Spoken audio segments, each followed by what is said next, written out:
नगरसेवक येतील मतं मागायला, काय बोलाल त्यांना? नगरसेवक आले ना उभा नाही करणार मी तर. आमच्याकडे पाणी नाही आहे प्यायला. वोटिंग झाले की नंतर इथे कोणी येत नाही, कोणी बघत नाही. आमच्या इथे पाणी नाही आहे. लादीकरण त्यावेळेस झालं, त्याच्यानंतर एकदाही लादीकरण झालेलं नाही आहे. मतदान आले की ठाकरे आई तू शिंदे आई तू सगळी येते ती. जेव्हा आम्ही मरायला लागलो तेव्हा कोण नाही येत. मराठी माणसांचे मतं मराठी माणसांना, जो आमच्यासाठी येणार आम्ही त्याच्यासाठी येणार. मत आम्ही नेत्याला देणार नाही, तो आम्हाला काय दिला पाहिजे. आम्ही त्यासाठी नाही, तो आमच्यासाठी आहे. तो आमच्यासाठी जेव्हा काम करणार आम्ही आमचं एकच काम आहे की त्याला मत देणं चांगल्या प्रकारे. जे काय असेल ते जो काम कराल कुणाला देणार संधी? आमची इच्छा होईन त्यालाच देणार आता. ते इच्छा झाली असेल ना मतदानाला आता. सांगून जमतं का? हा, यालाच देणार. नमस्कार नमस्कार नमस्कार, मी संकेत आणि तुम्ही पाहताय बघतोय रिक्षावाला. खरं तर आता आपण पाहिलं तर महानगरपालिकेच्या निवडणुका लागलेल्या आहेत आणि कुठेतरी लोकांचे प्रश्न जाणून घेणं खूप जास्त महत्त्वाचं, लोकांची मतं जाणून घेणं खूप जास्त महत्त्वाचं. त्याच्यामुळे आम्ही ठरवलं की आता लोकांमध्ये जाऊया आणि लोकांचे प्रश्न जाणून घेऊया. सध्या आपण रिक्षामध्ये बसू आणि जाऊ.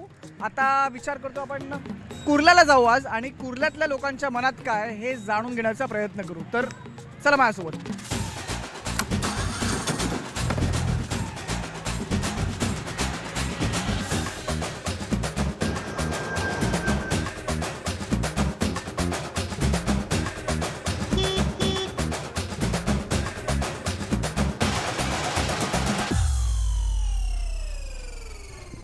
सध्या आपण आलो आहे कुर्ल्यामध्ये आणि आत्ता आपण इथे काही लोकांशी संवाद साधूया. पण लोकांना जमवावं लागणार आहे, पण त्यासाठी माझ्याकडे एक शस्त्र आहे. नेहमी आमचं हे शस्त्र असतं, पण आज माझ्याकडे हे शस्त्र आहेत. आपण ह्या शस्त्रामार्फत लोकांना बोलवण्याचा प्रयत्न करू. ओ काकू, इकडे या. तिकडे काय बसला? इकडे या. बोला बोला, आमच्याशी बोला. आम्ही तुमचे नेते येतात की नाही माहीत नाही तुमच्याकडे, पण आम्ही आलो तुमचे प्रॉब्लेम जाणून घ्यायला. काय म्हणतं, नाव काय तुमचं? माझं नाव ज्योती दीपक जाधव. हां. मी इथली रहिवासी आहे. मला इथे आता 50 वर्ष झाली. मी इथली रहिवासी आहे. आमच्या इथे अण्णामलाई जेव्हा नगरसेवक म्हणून निवडून आले होते त्यावेळेस फक्त एकदाच लादीकरणचं काम झालं आहे.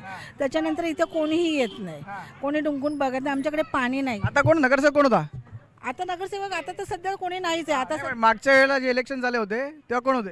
वेळेस तुरडे, संजयबाई तुरडे होते. आले होते का 5 वर्ष? नाही, 5 वर्षात कोणी इकडे येत नाही. एकदा वोटिंग झाले की नंतर इथे कोणी येत नाही, कोणी बघत नाही. आमच्या इथे पाणी नाहीये. लादीकरण त्यावेळेस झालं, त्याच्यानंतर एकदाही लादीकरण झालेलं नाहीये. तर राज ठाकरे उद्धव ठाकरे पण एकत्र आलेत काल. काय होईल असं वाटतं? मराठी आहेत ना सगळे? ते आले, एकत्र आले तर ते काहीतरी चांगलं होईल, कारण पहिल्यापासून शिवसेना एकत्र आहे तर काहीतरी चांगलं झालेलं आहे.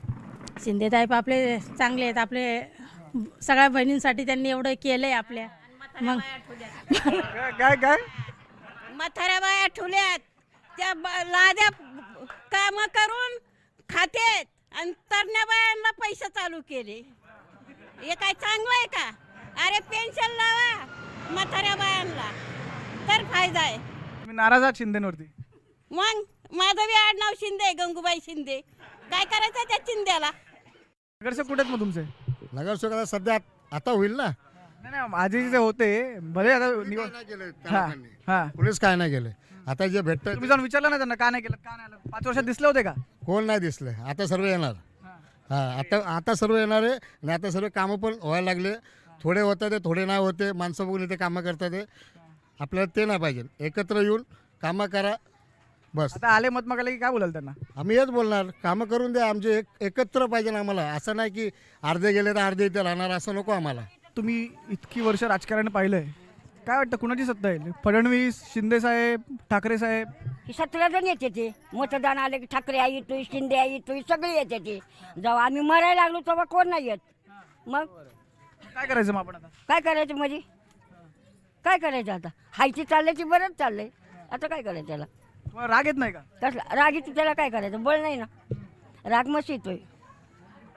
काय करायचं? म्हाताऱ्या माणसाला 12व्या खोलीवर देतात, कुठं 13व्या खोलीवर. म्हातारी माणसं चढू शकतात उद्या लिप बंद झाल्यावर. काय करणार? मग तुम्हाला तोडायचं ते एक लाईन तोडा ना. मग तिथल्या 2, इथल्या 2, तिथल्या 2, तिथल्या 2. मग कुठली माणसं कुठं कोंबत्यात, कुठली माणसं कुठं वालत्यात. आता येतील नगरसेवक मतं मागायला? येणार ना. पाया पडणार आता. मग पाया पडून होईल का बरोबर? काय पाया पडून होईल का सगळं? काय होणार आहे? ज्याच्या मनात आहे त्याला देणार. ते शिंदे साहेब मध्यंतरी लाडक्या बहिणीचे पैसे करते होते. लाडक्या बहिणीचे पैसे होते ना शिंदे साहेब, शिंदे साहेबाचं लाडक्या बहिणी देतात, मग 80 वर्षाच्या म्हातारीला नाही येत. विचारायचं ना का देत नाही. हा? ती म्हणतो तुमची पोरं सोडून द्या आणि एकच बायचं कार्ड पाहिजे. म्हणजे ह्याच्या 300 रुपयासाठी लेकरं सोडून द्यायची, पोरं सोडून द्यायची. तुम्ही कोणाला देणार मत सांगा मला, कोणाला? कोणत्या पक्षाला मत? त्या टायमाला कुणाला द्यायचं ती मर्जी आपली. नगरसेवक येतील मतं मागायला, काय बोलाल त्यांना? नगरसेवक आले ना उभा नाही करणार मी तर. आमच्याकडे पाणी नाही आहे प्यायला. 4-4 तास एवढंसं पाणी येते, एवढंसं त्या पाण्यासाठी थांबावं लागते 4-4 तास. कसली सत्ता घेऊन बसताय? आता तर असं वाटतं ना की प्रचाराला पण ह्या एरियामध्ये बंदी करावी. पाणी का बंदी का? कशाला प्रचार करायचा? कशाला तुम्ही आमच्याकडे? अरे आम्ही आमचे प्रॉब्लेम नाही सोडवत तर तुम्ही आमच्या एरियात प्रचाराला कशाला येता? कशी बंदी घालणार? काय बंदी करायची? जर सगळ्यांनी ठरवलं असतं तर ना कोणाला एरियाच्या आत नाही दिलं तर तुम्ही प्रचार बाहेरून करा. आमच्या इथं तुम्ही काय कामं केली का? तर आमच्या इथं प्रचार करा. युती झाली आहे दोघं भावांची. मराठी माणसांचे मतं मराठी माणसांना, जो आमच्यासाठी येणार आम्ही त्याच्यासाठी येणार. तू साऊथ इंडियन आहेस पण मराठी माणसाला सपोर्ट करतो. हां, मराठी माणसांना सपोर्ट करणार. आपण लहानापासून सगळ्यांना सपोर्ट केला, कोण आमचं ऐकत नाही. सगळे त्यांच्या मेन माणसांसाठी कामं करतात. माणसं बघून चेहरे इथं होतात सगळं कामं. हां आता ठाकरेंना का देणार संधी? हां, मराठी माणसं येऊन द्या ना, मराठी माणसांना सपोर्ट करा. माझं मत मराठी माणसांना. देवेंद्र फडणवीस आहेत, एकनाथ शिंदे आहेत, अजित पवार आहेत, मग आपले काँग्रेसचे हर्षवर्धन सपकाळ आहेत, मग राहुल गांधी, मग ठाकरे बंधू आहेत, राज ठाकरे, उद्धव ठाकरे. कुणाला देणार संधी? आमची इच्छा होईन त्यालाच देणार आता. ते इच्छा झाली असेल ना मतदानाला आता. सांगून जमतं का? हा, यालाच देणार. तर असेच राहा माझ्यासोबत. आता कुर्ल्यात होतो, कुर्ल्यातून आता कुठे जायचं हे बघूया. हळूहळू मुंबई फिरू. वेळ आहे आपल्याकडे, निवडणुकीला 20 दिवस आहेत आपल्याकडे, पण वेळ आहे. मुंबईच्या कानाकोपऱ्यात जाऊ ही रिक्षा घेऊन आणि आज सर्व जनतेचे जे प्रॉब्लेम्स आहेत, हा सगळा जो राग आहे लोकांचा, हा बाहेर काढू.